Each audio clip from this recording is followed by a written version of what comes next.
पहला क्रंथियों 15 बाब 35 आयत से 58 आयत तक। सफ़ा नंबर 166 और 167। अब कोई ये कहेगा कि मुर्दे किस तरह जी उठते हैं और कैसे जिस्म के साथ आते हैं। ऐ नादान,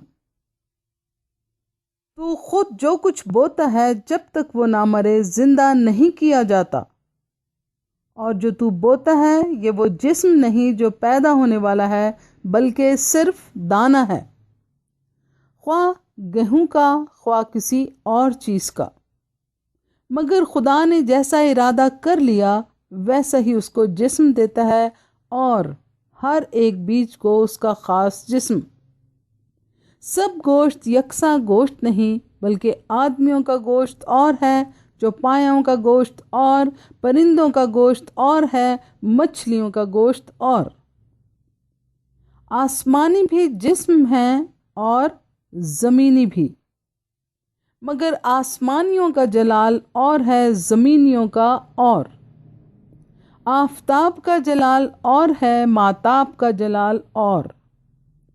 सितारों का जलाल और, क्योंकि सितारे सितारे के जलाल में फ़र्क है।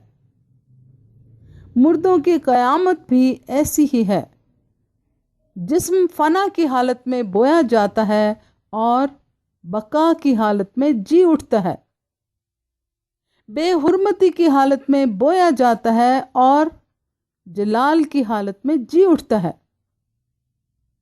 कमज़ोरी की हालत में बोया जाता है और कुव्वत की हालत में जी उठता है। नफसानी जिस्म बोया जाता है और रूहानी जिस्म जी उठता है। जब नफसानी जिस्म है तो रूहानी जिस्म भी है। चुनाचे लिखा भी है कि पहला आदमी यानी आदम जिंदा नफ्स बना, पिछला आदम जिंदगी बख्शने वाली रूह बना। लेकिन रूहानी पहले ना था बल्कि नफसानी था, इसके बाद रूहानी हुआ। पहला आदमी जमीन से यानी खाकी था, दूसरा आदमी आसमानी है।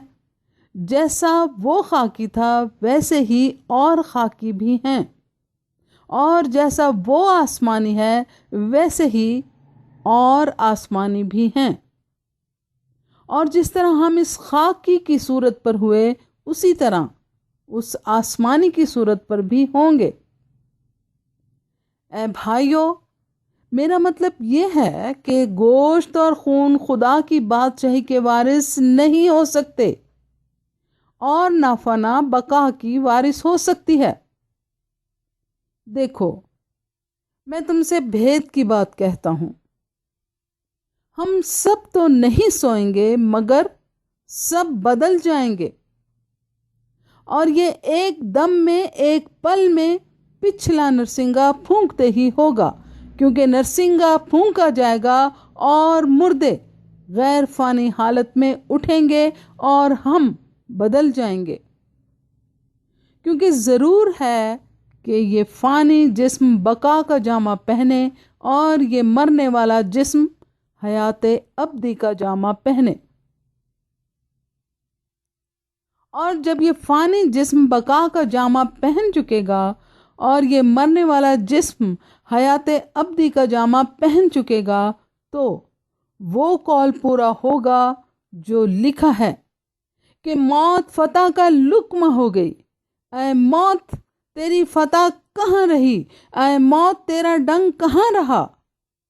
मौत का डंग गुनाह है और गुनाह का जोर शरीयत है, मगर खुदा का शुक्र है जो हमारे खुदावंद यीशु मसीह के वसीला से हमको फतह बख्शता है।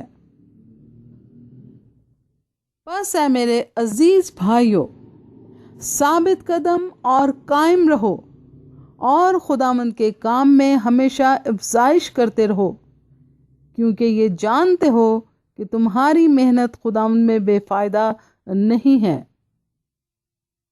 आमीन। खुदा के पाक और ज़िंदा कलाम के पढ़े और सुने जाने पर खुदा की बरकत हो और खुदावंद आपको, आपके तमाम घराने को और सब सुनने वालों को बहुत बरकत दे। और हमारे खुदावंद यीशु मसीह का फजल और इत्मीनान हम सबको हमेशा हासिल होता रहे। आमीन।